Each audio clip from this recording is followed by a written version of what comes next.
everybody. Thank you for joining me for this episode of the Grilled Podcast. Today, I'm joined by Natalie Prychitko, the CEO of the Whitby Chamber of Commerce. She's been the CEO for 4 years now and has done an amazing job supporting the Whitby business community and also transforming the chamber into a better resource and source for networking and good information. She's an amazing lady, and I think she gives some incredible answers and some supportive information today. And I hope you like today's episode. So the first question I have for you today, Natalie, is how are things going with you? How have things changed for you with COVID, and just what's changed in your life right now in terms of, daily operations? Yeah, well, thank you. Thanks for having me, and thanks for asking a personal question first. Quite often, we tend to jump into business questions right away, or what's happening, or what's the federal government doing or not doing. So what's happening for me? Lots. I'm finding moving to a remote workforce is difficult. I don't mind at all working from my kitchen counter. It's actually been kind of nice from that perspective. It's the drive-in has been great to work, but I really miss the team and I miss our membership. And for anybody who knows me, I'm a hugger. I'm very touchy-feely. I like to hug our members. I like getting hugs back. So I miss sort of that physical contact with my team and our membership. So I'm finding that to be very challenging. So that I would say is a big thing that's changed. And the other would probably be, from a personal perspective, is the number of businesses that are reaching out and how challenged they are right now, and how sad they are, because their life has changed dramatically. And it's not just, working remotely. It's I've closed my business, or I don't know if I'll be able to open my doors again. And they're conversations that we're having day after day, emails day after day, calls day after day. And I'm finding that to be challenging. So on top of not being able to get my required hugs all in a week, I'm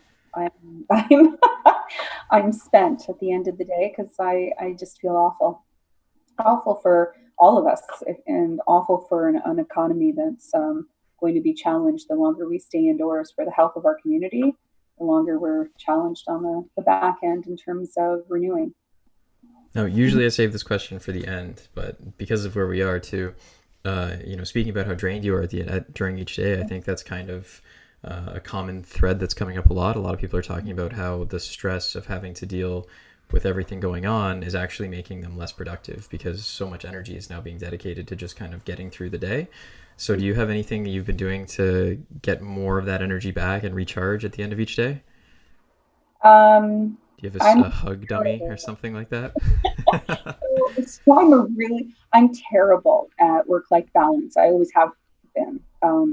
So what I am doing, though, for me, is on weekends, I'm actually trying to stay away from work. So I'm still on electronic mediums. I'm still trying to keep on top of social media and all my social media work, but I'm not actually sitting down and responding to emails or any of that type of thing, or trying to do a lot less of that. So for me, that's what's helping me recharge, and keeping to a relatively standardized sleep pattern. So I think what I'm finding, and I'm hearing from people, is they're progressively more and more difficult to sleep. And that's because we're not as physical.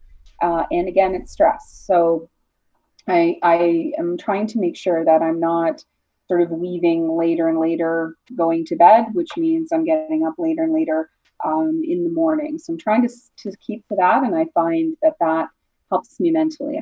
I love mornings, and I love getting a lot. I'm fueled by getting a ton done before most people are up, or kind of just, before that 8 o'clock mark.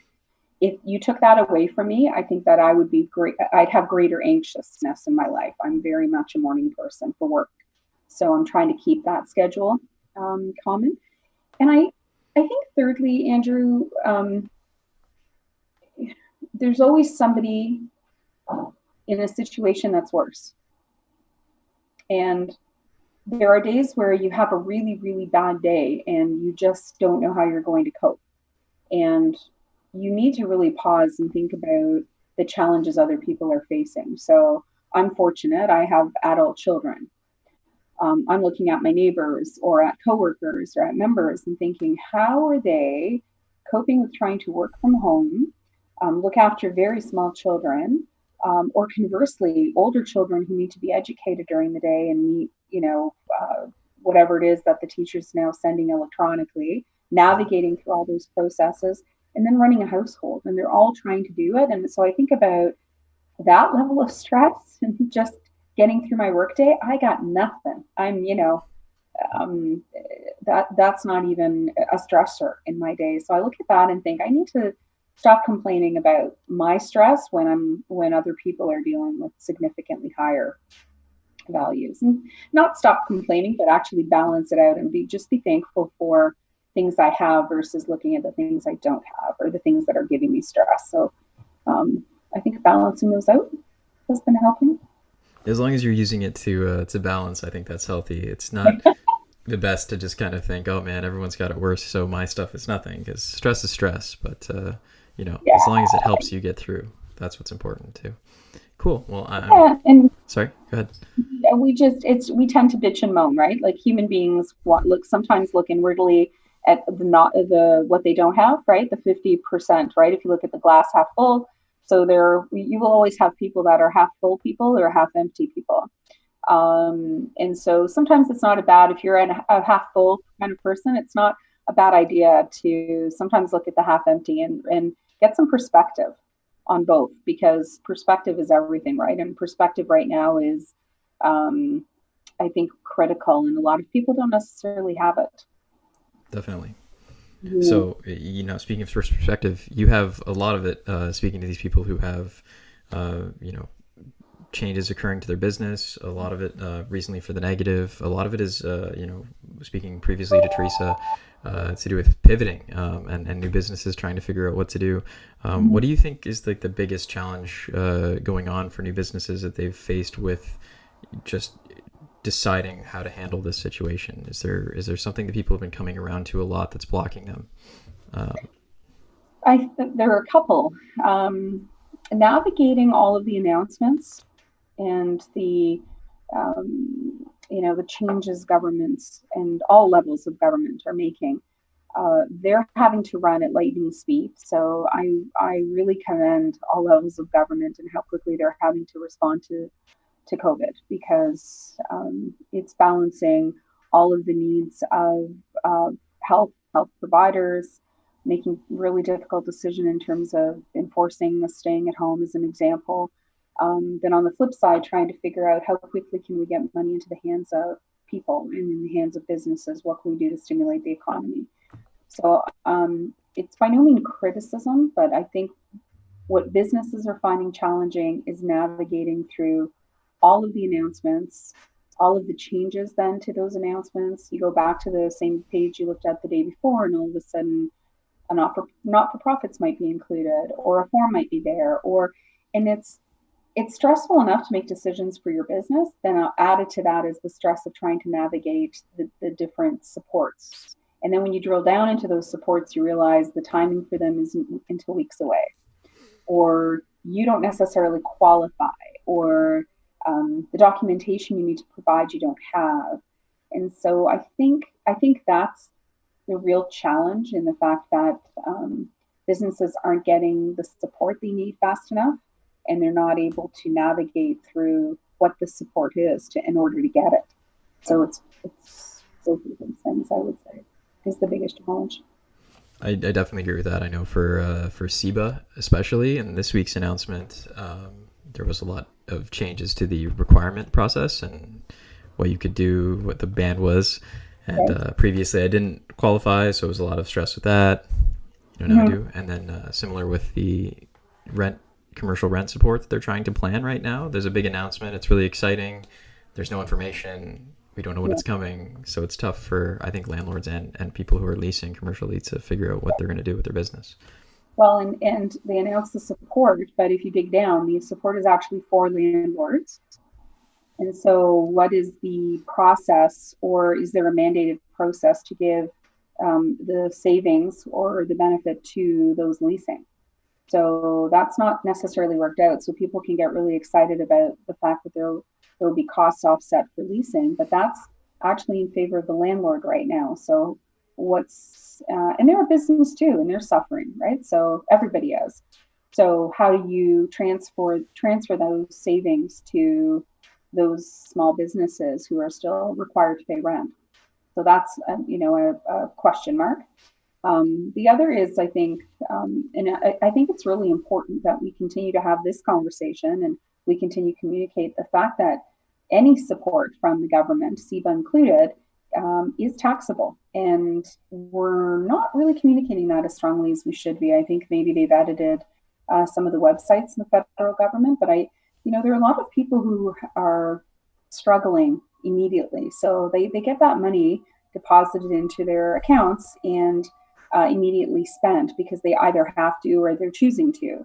But what they should do is immediately put money aside for taxes, because we're going to be experiencing a very painful spring if everybody is in shock and awe that any of that funding or help or relief was taxable.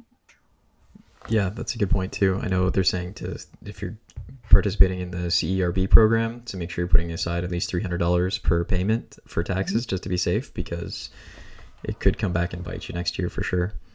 Yeah, people are desperate to get that served, right? Like, I mean, it's easy to say, it's another thing to execute, but to save yourself a lot of grief and sadness, make sure you're considering the fact that this is being provided to you by the federal government through the CRA. Don't put yourself or your business in a position where the next thing you're dealing with are CRA audits because you didn't fill out the forms correctly, or you didn't put aside enough to ensure you're responding to the requirements the government might have in the spring, in tax time. Mm-hmm. Speaking of audits too, I know there was a few people I was speaking to from my plaza that were discussing the government spending a lot of money on a new auditing team, because part of the CBA is that you agree that you are, capable of being audited once this is all kind of done. And I think there's now some new fear of being stuck with some auditing expenses in the spring when all of this kind of comes around. So definitely being careful. Yeah, which will be a shame, right? So we're going to penalize businesses on the back end with extra audits. Yeah. Just because they took support. Yeah. I appreciate the fact that there are people who will follow the rules and still get an audit. We've had that problem, and our chamber has been advocating for changing how the CRA office operates and giving more power to businesses and to individuals, because right now they are not empowered to fight the CRA. So it does, that kind of information frightens me, because times are tough now. Times are extremely tough when you've resurrected your business and operating along and finding that you've been audited. And I fear a lot of people will be, and hopefully those that are taking advantage will learn not to. But the fact that the people who are deserved won't be penalized. So maybe on a brighter note, to get away from getting penalized so heavily, have you heard of anything that really good members of the chamber are doing, really awesome businesses in the area are doing, that is giving you some hope right now? Cool pivots, really good decisions they've made in the face of all these lightning fast changes. Absolutely. Lots and lots of partnership, lots of pivoting to actually help support our health community, from everything from creating hand sanitizers to sewing masks to offering funds or people to help different sort of community sectors. Lots of giving away of food, right? So if you look at examples, actually the Invest Durham just released a video last week that highlighted some of those great examples. So it's amazing, you see things like stronger together, and there's all these kind of phrases that everybody's using, including myself. But when you look at, everybody uses them, but when you look at it, it's not just, fakery. people are actually coming together. Businesses are coming together to figure out how they can help. Or, a business just recently reached out to me to buy products, like different products for cleaning and sterilizing and such, and said, I'd rather buy from one of my members right now because it'll help them and it'll help our business community. And you hear things like that just from a simple request. You just think to yourself, okay, everybody's starting to even pivot their thinking. So they might not necessarily have the opportunity to change their business or their business model at this point in time, but they're certainly pivoting their thinking in terms of what's best for their business community. And that makes me really happy. That's so cool. Mm. With that in mind, actually, and creating a business community, what is it that being in a chamber, I know we're talking about the Whitby Chamber specifically, that really helps in a time like this? Is the chamber a good idea right now? Yeah, well, it absolutely is. So from what I'm hearing from our membership, they're thrilled that we're continuing our networking opportunities. So Java Jolts are still taking place every second week, both the Brooklyn Java Jolt and the downtown Whitby Java Jolt. They never stopped. They immediately transitioned to being an e-program or an e-platform. Same with Chamber on Tap. We used to do those in person every 2 months at one of our restaurants. We've moved to every 2 weeks, where somebody can grab a tea or a coffee or a beverage of their choice and join us at 4:30 and do it again in an sort of networking opportunity. And I think psychologically, that's great, but it also drives out some partnerships. People are hearing who's open or how they might be open or how they might be delivering their product or service a little differently. And just those little conversations might spark an opportunity, or at the very least, it'll spark I'm not alone. And that has a lot to do with how businesses and individuals will recover after COVID. So I'm finding those programs are great. And we also then have something, so that's on our events calendar. We also have something called our community events calendar. And we have so many members who are offering to help, to network, to educate. Sorry about that. I'm getting a lot of all of a sudden. Educate our members. So anybody that's doing any e-programming, webinars and the like can actually, if they're a member, can advertise their activity on our community events calendar. And that's great because it's members reaching out to members and saying, let me help you. This is my area of expertise. Let me tell you about. And the third is the chamber, and all chambers and boards of trades, as well as BIAs, is involved in the Durham Economic Task Force. And it very, very quickly pivoted and pulled together sort of all of this leadership from across the region. We're doing webinars with them as well. So look for one for managing and trying to navigate all of these sort of federal and provincial programming. There will be one on mental health. Last week we had one on understanding kind of current times with the regional chair speaking, as well as Simon, who manages economic development and tourism at the region. Simon Gill, Sonia Solomon was a speaker as well.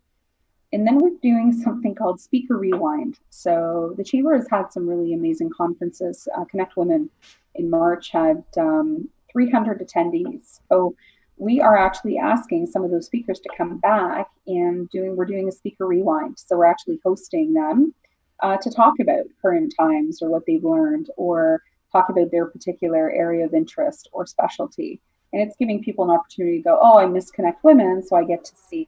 And that starts tomorrow, actually. It's called Speaker Rewind. So we're going to have different speakers come and educate, because I think you can only go to so many webinars on navigating financial support until you want to cry. So we're trying to do different things like leading in a virtual world. So that's an example of this coming up tomorrow night at the Chamber. So we're doing our best to pivot to e-programming and keep people informed, but more so from a Chamber's perspective, keeping them engaged. And all of that feedback is coming in, and we convert it into advocacy. So we work closely with the Ontario Chamber of Commerce, the Canadian Chamber of Commerce, local MPs, MPPs, or municipal governments. So it's a network that allows you to sort of feed advocacy opportunities, and those get fed up into the right streams so that people will stand up and listen. Our business community has a lot of great ideas as to what to do, how to change the support networks, how to bring the economy back when we're ready. And we should be listening, and that's the job of the chamber.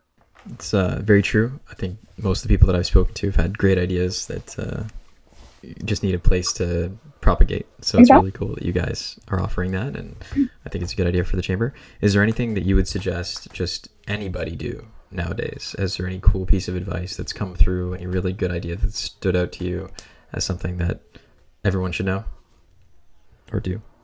Part of feeling better is giving back. So pick up the phone. Pick up the phone, whether it's to call another business or another community partner or your grandmother. Pick up the phone. You will feel better when you hang up by just having touched base with them and ask them how they're doing.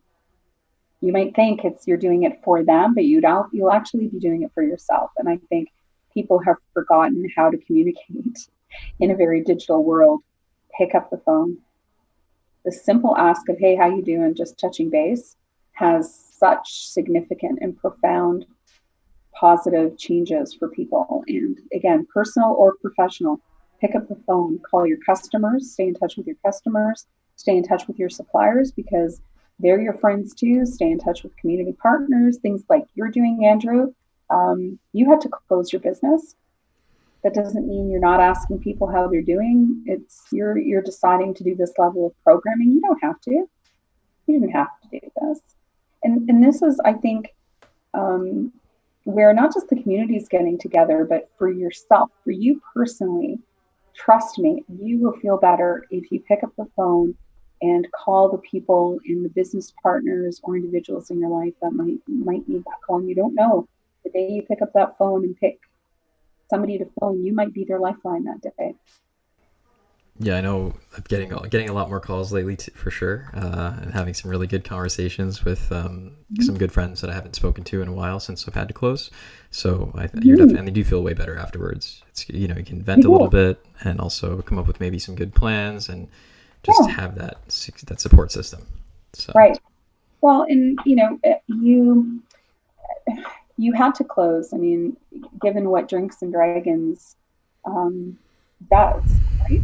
Yeah. It was a tough decision for you, and you're not alone. And hearing it from other people and using networking opportunities like Chamber on Tap or Java Jolts, going to webinars when you can hear or see questions even in the chat and realizing, hey, I've been asking myself that same question. All of those things, as much as sometimes it's difficult to get up off the couch or out of bed for a lot of people, you will feel better by picking up the phone. So get out of bed, and if you're not ready to answer those questions, ask them. Ask that business person, call that supplier, call your customers and say you're thinking of them and you can't wait to open your doors again and try some new coffee recipes, or you can't wait for a game to be released. In your case, it's I think that's a critical step. We sometimes feel like we're closed for business. We're not. Business continues when you're closed. Business continues by engaging with your customers. Email them information about upcoming games, email information about how you're feeling. Link to your podcast, link to other pieces of really neat information, and don't exclude anybody. I think a lot of people are feeling the sense of, well, that person's not a Whitby Chamber member, so Natalie can't speak to them. Who cares? Aren't we all in it for together? Yep. Like, why would we exclude somebody? Why? Our economy will not survive if we're not looking after each other, and it starts by picking up the phone. For sure. That's probably the biggest piece of advice I could give anybody, again, personally or professionally. I think it's great advice, and has definitely been helping me at this point. So I appreciate that. Thank you. Awesome. Well, you're doing a good job of that then. Thank you. So I had two last questions for you. Okay. So the first one is, what are you reading or watching right now in terms of media? Are you consuming any media, Natalie? Yeah. So what are we in? We went remote mid-March. I can't remember, 15th or 16th. We immediately started a COVID page, all of the emails that we send to our members, and it was almost daily for quite a long time. We're sending another one out today, is listed there. I would say the first few weeks I was consuming a lot of media, television media, primarily sort of the CP24s of the world, newscasts, news broadcasts.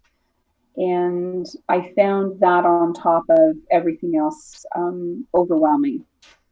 And so I'm consuming media when I'm actually going and fetching it, I guess I should say. So I'll consume it through social media, but I'll actually purposefully go to a news station or a page, a web page, rather than having it in the background. I was finding, and I didn't know that psychologically until I realized in a couple of weeks that even having CP24 in the background and hearing COVID, and numbers, and I wasn't actually listening actively, but it was filtering into my psyche. So the whole day I was hearing sort of this sort of negative, lot of negative imagery, which I wish, frankly, we would show a lot more positive things on TV about COVID, because frankly, there are so many good stories. You could start a station that just featured clapping for hospital workers, people giving of themselves and their products or services. There's so much we could be doing that's not the latest update, because the numbers have started melding all together. So I turned off the TV, and I'm saying that to a lot of people, especially people who are alone or elderly, are really caught up on the latest information where that's concerned, and it's not necessarily a healthy place to be. So I would say go and get it when you require the information. Don't have it in the background. Don't have it playing all the time, because it's not healthy emotionally to have that information constantly barraging your kind of background noise. Have something positive. So I've turned it off, actually. So I'm fetching instead of trying to consume it all. Have you seen John Krasinski's Some Good News Network? He's doing exactly what No, you're talking about. Yeah, he's just started really, tell me more. he started a channel that's basically just good news and things that are positive in the face of this. Okay. It's been pretty excellent, very funny. He's getting sort of his other friends from the office and other people that he knows to guest star a little bit, and he's putting out some really heartwarming stories. So it's definitely something that's good to look at if you're needing a bit Thank of a pickup. you. I will, because so I'm just writing it down. We need more of that. Gosh, there's so many great and funny things people are experiencing, and it's testing a lot of people's relationships. It's testing a lot of people in terms of how they parent. A lot of parents feel really guilty about using technology or television or screen time, and they're all you can do is cope when you're still supposed to be working full time, right? So they're adjusting their hours to do that. It's we need to feel a little less guilty, because none of us are getting through this in a perfect way. There is no perfect way. Definitely. I will Okay. definitely check that out. I like that. Hopefully, It's something like mainstream media rather than showing drama and disheartening news. Maybe we can add a little bit more sparkle than just the latest funny video. Like, I think news networks could probably spend a lot more on positive, funny, engaging information than what they're choosing to promote. definitely. Mm. The last question I have for you is actually about this show going forward. Who do you think I should speak to next? This was a suggested question that I asked my guests, and is there someone that you think in particular would be great to question, who's got good ideas, maybe have some information that people would be interested in?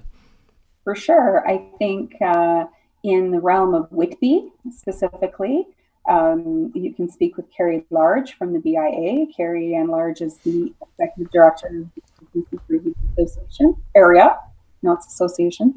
We have, you could speak to the mayor, the CAO. You could speak to economic development within the town of Whitby. And if you wanted to go a little wider, I would suggest you speak to the region. So I think if you go to the region's COVID pages, Invest Durham, and take a look at all of the resources there, and they're not just business specific.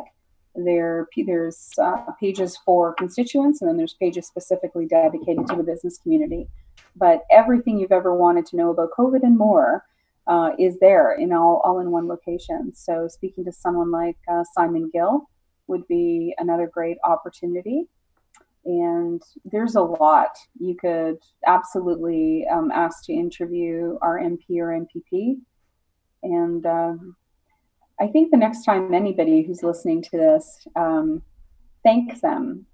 Don't start off with, here's everything you're doing wrong, because yes, there's a lot, everyone does something wrong. Thank these people, because daytime and nighttime and weekends are all blurring and have been for weeks. And they're doing their best with trying to disperse money quickly and changing systems and processes and putting people in place. And I don't, sometimes we forget they're people and they also have lives, and our parents and our partners. And we forget to say thank you quite often. So start with a thank you. There are a lot of people working really hard, even in our municipal government, to educate or bring information to people that's in digestible pieces. And we're very quick to criticize because we're all under a lot of stress, and we're also under a lot of pressure right now, and feeling like we're failing. And so our initial reaction is very much to criticize, but let's not forget they are really trying to do their best in a they keep using unprecedented times, requires them, like, you hear I'm doing air quotes for those that can't see. But it is. And it's there is no planning for this kind of stuff, not like this, not to this extent, and not for this length of time, right? So this is something the world is going to have to recover from, and it's going to take a long time. So pause and say thank you. Well, it also puts them less on the defensive. Very true. Now maybe I'm doing this wrong, because I always thank people at the end, like yourself. So thank you very much for joining me today, and for everything you do to support the Whitby business community and the Durham business community. I know a lot of people look to you for advice and guidance. You've been a rock for many businesses throughout all of this. So thank you for all you're doing, and for joining me here today to try to help out some people who maybe don't know about the chamber or don't know how they can get involved with the chamber. I think this is going to be a really good resource for that. So I really appreciate you coming on. Thanks. And I'm always looking for feedback. So if there's something else you should be doing or doing differently, or you need more, let me know. I am open. In fact, on the long weekend, I put out on Twitter my email address and said, if you just need a friendly face or a friendly voice to talk to, we'll schedule a conversation. Happy to do that. We all need to make sure we've got dependable and friendly faces standing behind us. I certainly do stand behind our business community. We'll get through this. We will. And I appreciate people like you doing things like this, Andrew. So thank you very much for having me. As long as you're keeping that work-life balance up in these unprecedented times. So yeah, air quotes.